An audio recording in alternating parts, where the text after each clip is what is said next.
Welcome to Training Bites, a digestible approach to counterpoint training. Today we're going to be going over many things secure pay. I won't say all things, but many things secure pay. If you have any questions, we will be covering those at the end of the webinar, so do hang around. If you've got questions, enter them in the Q&A box.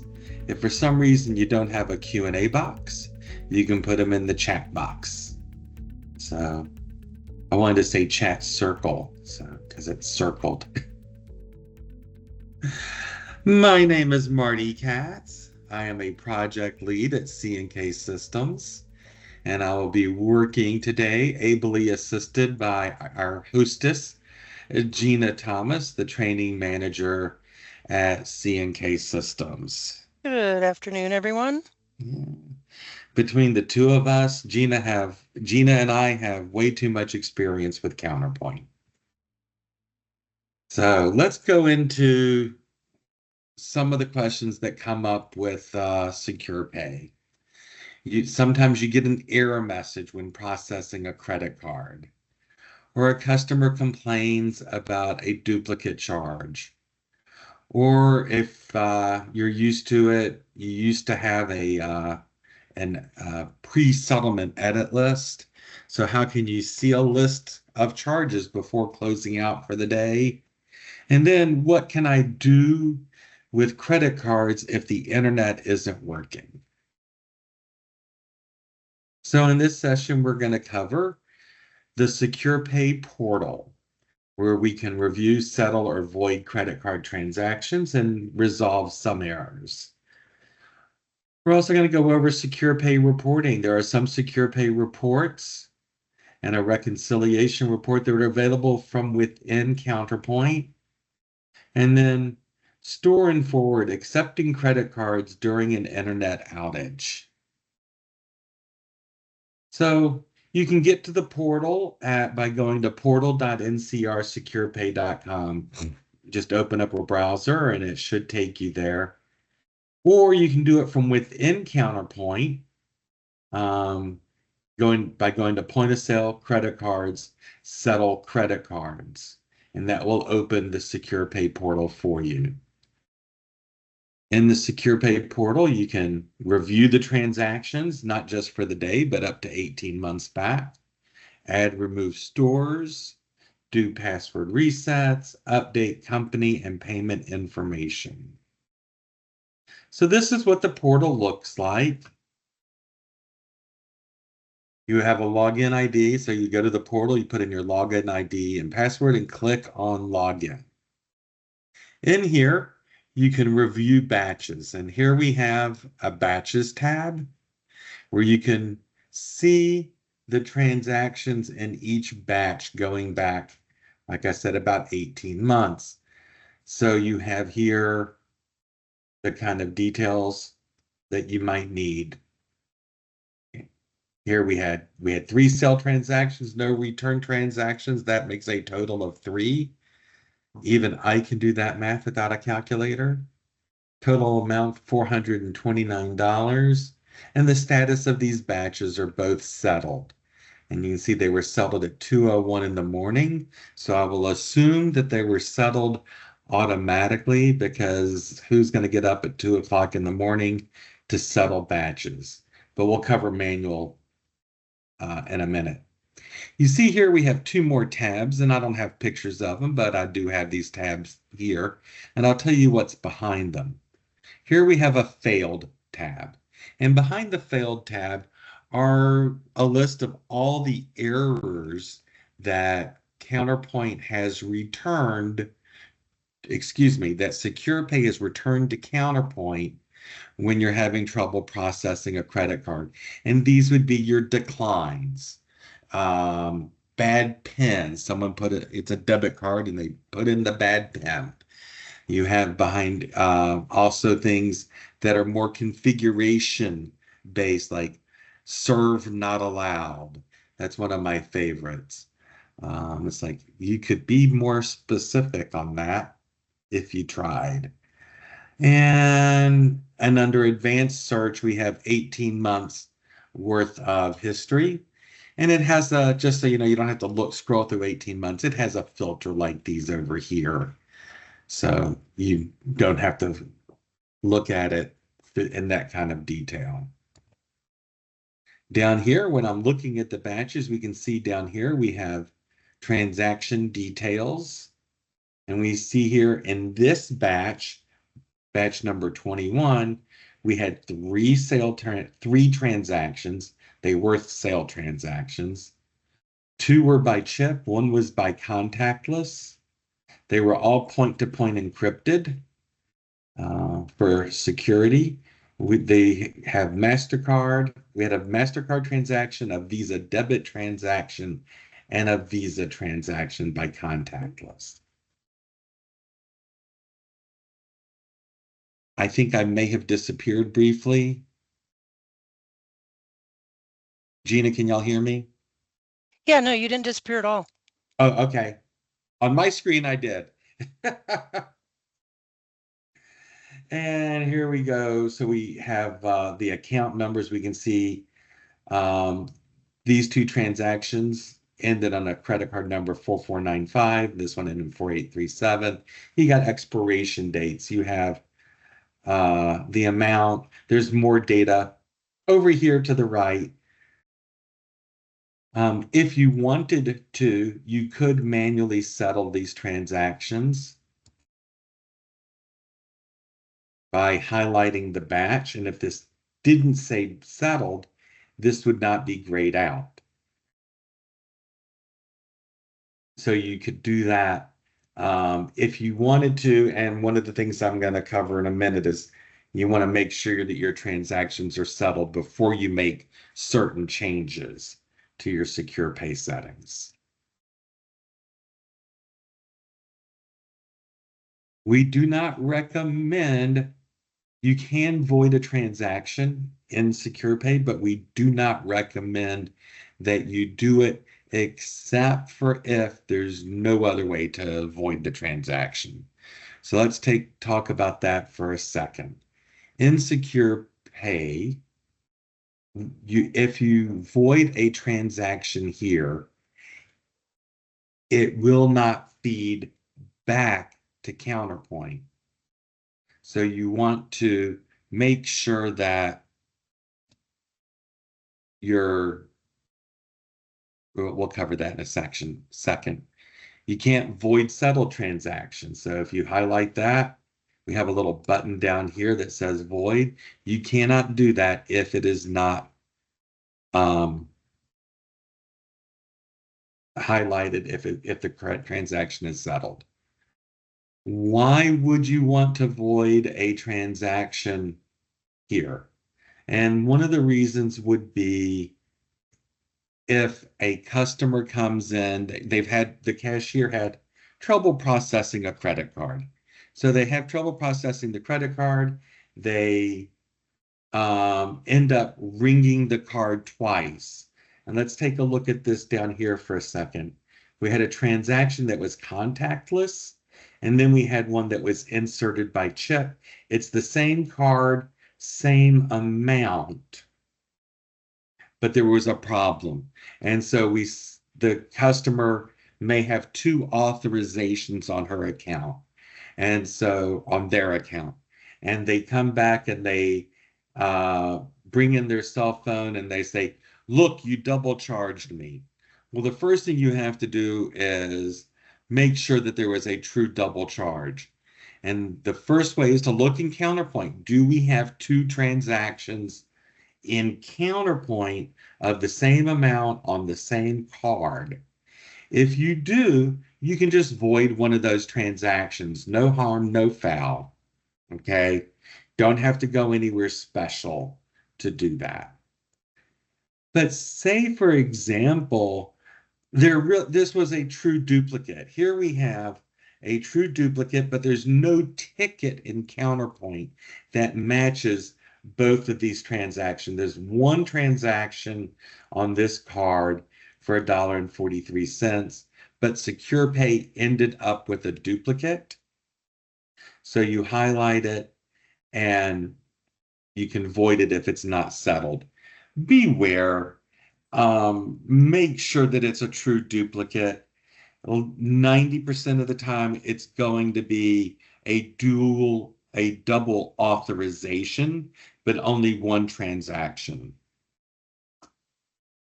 And when it's been authed and it doesn't settle for a few days, it will roll back into their available limit. And I know it's a customer service issue when someone thinks you've taken their money twice, or they just, particularly if it's a large transaction, it's put a hold on their account. They may get irritable, but don't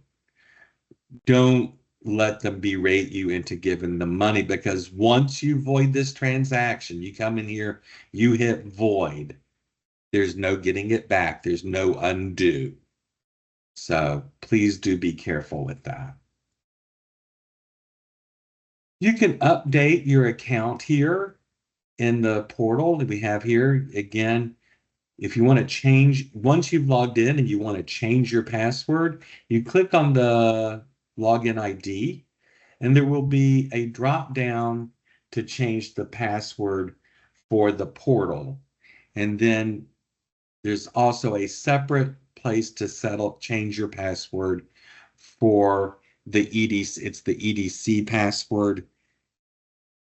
Do not change the EDC password in the middle of the day. Okay. If you go into setup point of sale stores and you go to the credit cards tab, you'll find that there is a place for this ID and there is a place for the EDC password. And if the password in Counterpoint doesn't match what you change it to in here, credit cards will stop processing until you get them back in alignment. So this is one of those things that you want to do before you open or after you close. You don't have to settle your credit cards for that piece. If you click on settings, you can go to more information. You can change the store information. You can add or remove a store. You can update payment information or change a processor.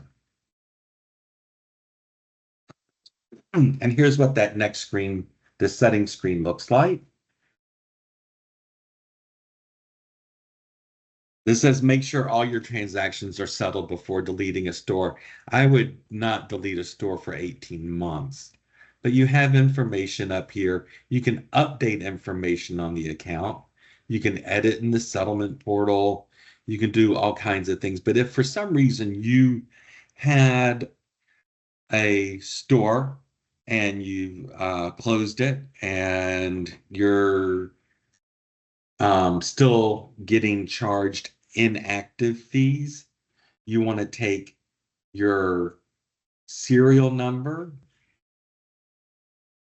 and this number here and email it to salesoperations@ncrvoyix.com. And you just say, hey, this is my serial number, this is my account number, and I won't be using Secure Pay for this store anymore. And they'll just take it off your account, and the data will still remain there for 18 months.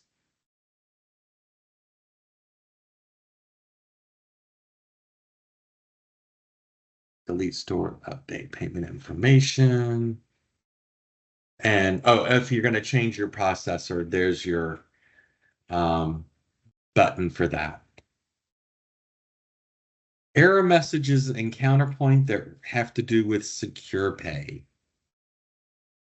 If there's a discrepancy between Counterpoint and Secure Pay and it's detected, Counterpoint attempts to correct the discrepancy by deleting the payment line from the ticket and or voiding the authorization in Secure Pay if possible. So here we have Counterpoint failed to require an authorization. So it tried to complete the transaction. It went out. It may have even gotten some information from Secure Pay, but then it was unable to record it in the database. And so it deletes the payment line from the ticket.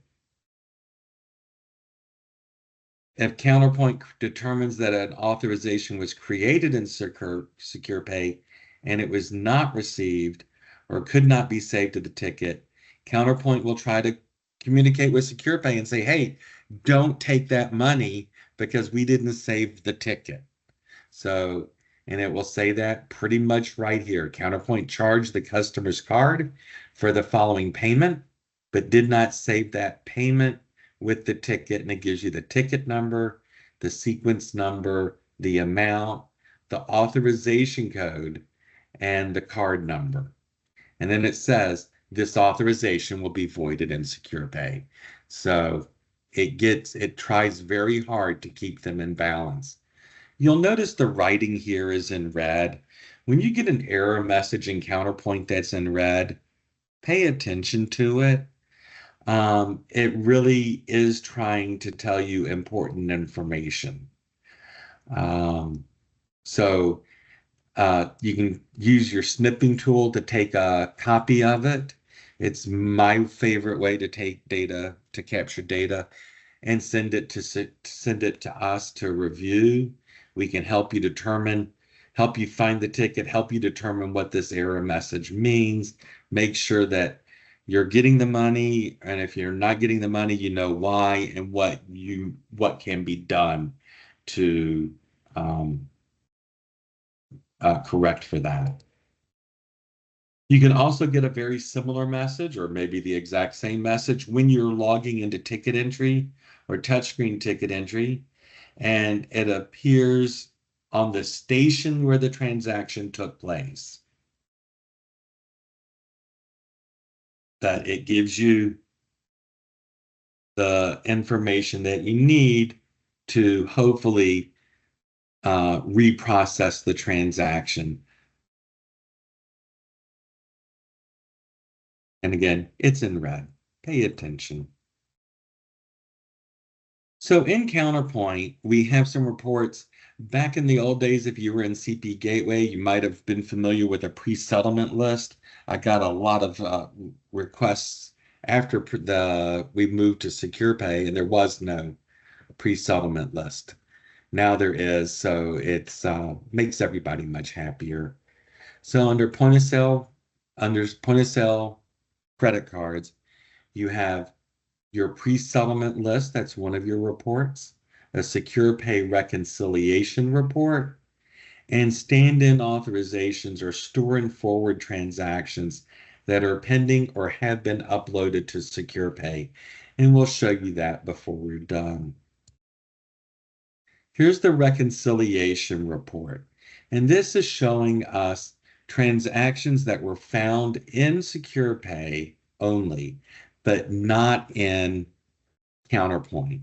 And that here we have a whole bunch. We shouldn't have any, really. Um, Very rarely that you're going to have a mismatch there, but it is a troubleshooting step that you can follow. And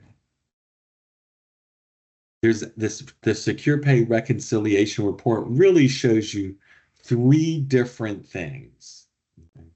On this report, this is transactions found in Secure Pay only. But here, one of the things that we show is the instances where the Secure Pay does not match the data in the Counterpoint database. So, for example, you ran a credit card for $10 and Secure Pay saying, no, only $9. And so you have an out of balance there. And so, like I said, that is probably the rarest of these messages, but it can happen. On the previous screen, we saw transactions found in Secure Pay only, but not found in Counterpoint. Well, how does that happen? Well, the easiest way I can think of is you're running in offline mode and we're getting live authorizations. Okay. And so if that happens, that you're you have tickets that are showing in Secure Pay, but the transactions don't exist in Counterpoint, I would look for tickets that were rung in offline mode, but have not been uploaded to the live database. About the only way I can think this would happen. Um, the other way, the opposite can also happen, is that you have transactions that are in Counterpoint, but don't show in Secure Pay. So one way would be is that if I went through and I voided a transaction in Secure Pay, then that transaction would not exist in Secure Pay, but it does still exist in Counterpoint if I shouldn't have deleted, I shouldn't have voided it. So then you have a money loss. It can also happen in store and forward mode. And so let's talk about store and forward mode since it fits right with that. So store and forward allows you to process credit card payments when connectivity issues prevent Counterpoint from contacting your Secure Pay, NCR Secure Pay or a card processor. And we had a brief period of that on Monday. One of the card processors went down. We could reach Secure Pay, but not the card processor. And lots of phone calls, people call in, what can I do? What can I do? Is like, well, the first thing you can do is have set up store and forward previously. Once the connection, uh, store and forward is supposed to be automatic. You shouldn't have to do anything.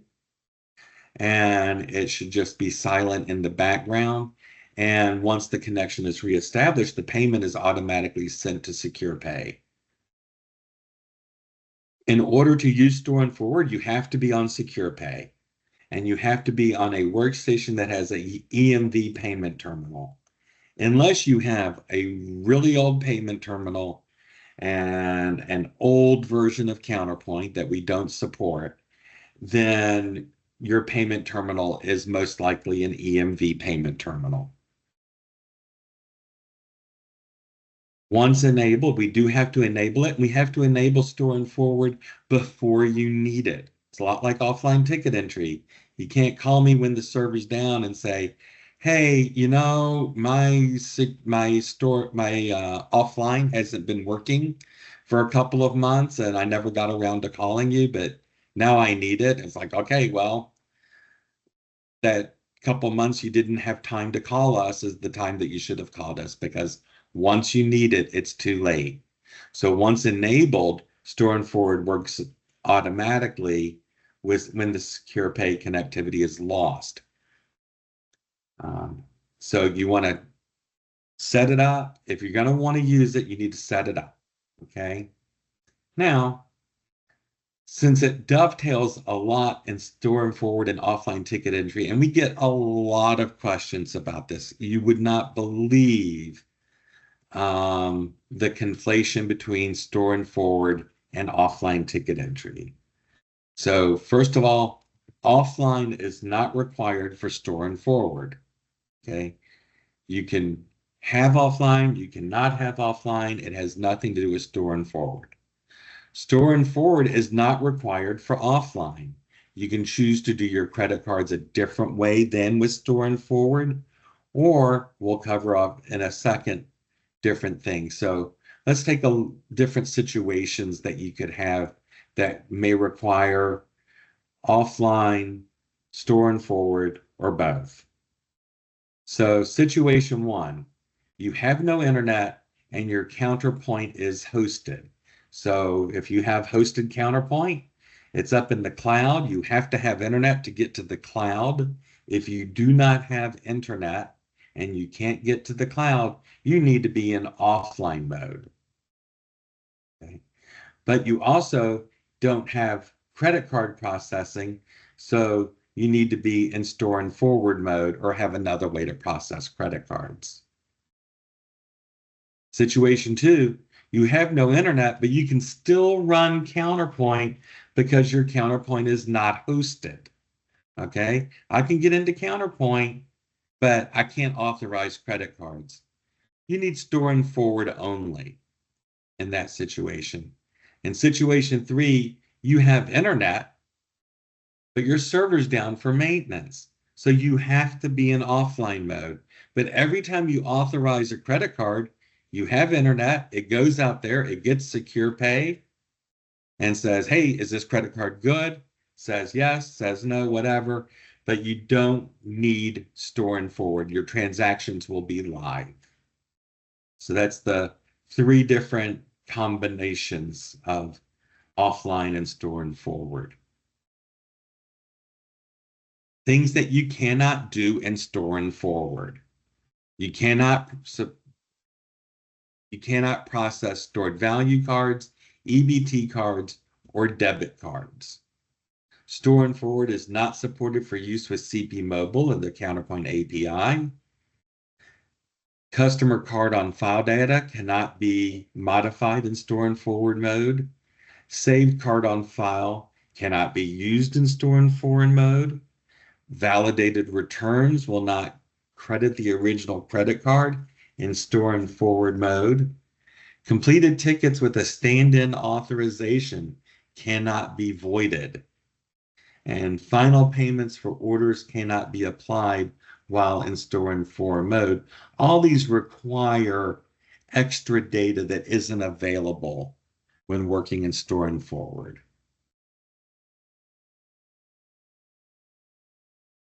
Things that store and forward won't do. It won't correct your connectivity issue. I don't know why we think it would, but they obviously someone thought it would because they put it in here. Store and forward does not have a user interface or provide notifications. In order to set up store and forward, we have to edit a text file, and we'll talk about what you need to do that. Store and forward, okay, and it doesn't provide notifications. It doesn't tell you that your store and forward is active or inactive. It's supposed to be as silent as possible. And part of the reasoning is that you don't want to necessarily alert people that you're in store and forward mode. And it's because of the way store and forward, it has different risks. And you could have a clerk call her roommate or his roommate and say, hey, grab that credit card that you found last week, and let's see if we can ring some sales here at work because we're running in store and forward mode. Okay. Of course, it may not be in store and forward mode by the time they get there with that bad credit card. In order to submit the stand-in authorizations, your device services need to be running. Signatures aren't captured in store and forward mode. Store and forward must be configured in advance of an internet outage. There's just no way to set it up in store and forward mode. The device has to actually be reprogrammed. Now it happens automatically. If I set up store and forward and you run a few transactions, that will program the device to be in store and forward mode. You don't need to do anything special after that, but it does need to be in advance of your internet outage, and there is risk involved. And so let's talk about the risk. Store and forward gives a pseudo authorization. Counterpoint won't complete a ticket without a credit card authorization, but I'm not getting live authorizations from Secure Pay. I'm getting these stand-in authorizations that will hold the that will be stored in the local database until it gets uploaded to Secure Pay. Things that means that the card may not be valid. It could be an invalid card. It could be over its credit limit. It could be flagged as stolen. All kinds of reasons that a card may not process later. And if a card is declined after being sent to Secure Pay, there's no way to force the transaction. And so we'll go into the decision-making process about whether or not this risk is okay for you or not okay for you. Okay. So by default, there's a the uniterm.ini has store and forward disabled. So if you want it enabled, you call us, we'll send you a little form that's going to ask you about these four things. You send it back to us and we'll set up your store and forward for you. Okay. So the first question we're going to ask you is, how many transactions will you allow on one station? Because this is a per station setting. So how many transactions will you allow on a station in store and forward mode? Okay. And I've been picking on this customer all week, so I'll continue. I have a customer who said, I don't want any transactions turned down from using store and forward. He knows his clientele. Every customer that comes in is rung under a customer. They have no cash walk-in account. Okay. And he says, if something goes wrong, I'll call them up and they'll pay me. They'll give me a new credit card if that's what we need. So he asked for unlimited. I said, I can't do unlimited. He said, well, how about 1,000? I said, 1,000's fine. He probably doesn't run 1,000 transactions in a month. It's a very boutique operation. Right? What is the maximum transaction amount? Okay. He said $1,000. Okay. So then we have an aggregate amount. How much money are you willing to risk taking in store and forward? Now, he said 1,000 transactions at $1,000. That's $1 million. So he doesn't want to do that. We actually settled on $10,000. So he could have 10 max transactions, or he could have $2,500 transactions. Whatever combination he's willing to risk for the convenience and security of having store and forward set up. So you could do 1,000 and 1,000. You could do a bunch of little transactions or one big transaction, but it won't go over that total amount. And then how long will you allow yourself to run in store and forward mode? I don't recommend a long time in store and forward mode. Your transactions are out there aging, okay? If you're going to need store and forward for a long period of time, we're going to recommend, and a lot of processors, a lot of our internet hardware will allow for internet failover. So if it's a true internet issue, you can use something like that. I had a customer who had the fiber crushed in their driveway, and they couldn't run internet for several weeks. She was running in store and forward mode, but first of all, she wanted to get her money. And second of all, she didn't want to leave all that money at risk. And so, because credit cards expire, credit card limits can be overridden, you know. So I suggested to her, I said, if you don't have internet failover right now, what you're going to want to do is get a MiFi device, a mobile internet device. Plug it into your computer, and it will go out and it will authorize. And she was offline for two or 3 weeks. And every day at the end of the day, she would hook up that MiFi device, let the credit cards persist up to secure pay, and get the authorizations she needed, keep her money flowing, keep her customers coming in, and her customers never knew that there was a problem with credit cards. Let's take a look at some of the screens that you might see under your store and forward. You go into the point of sale credit cards, stand-in authorizations. Here I have no stand-in authorizations or store and forward transactions, but this is the data that it would keep. And then once the internet is restored, you end up with, this is what it looks like when they process up. This customer did not lose any data. They did not have any problems. They just came on up and everything was authorized. These are reference numbers if for some reason we had to call SecurePay and do some research on a problem transaction. And then we have here, it was authorized and the authorization number. And this is the real authorization number, not the pseudo authorization that we were talking about.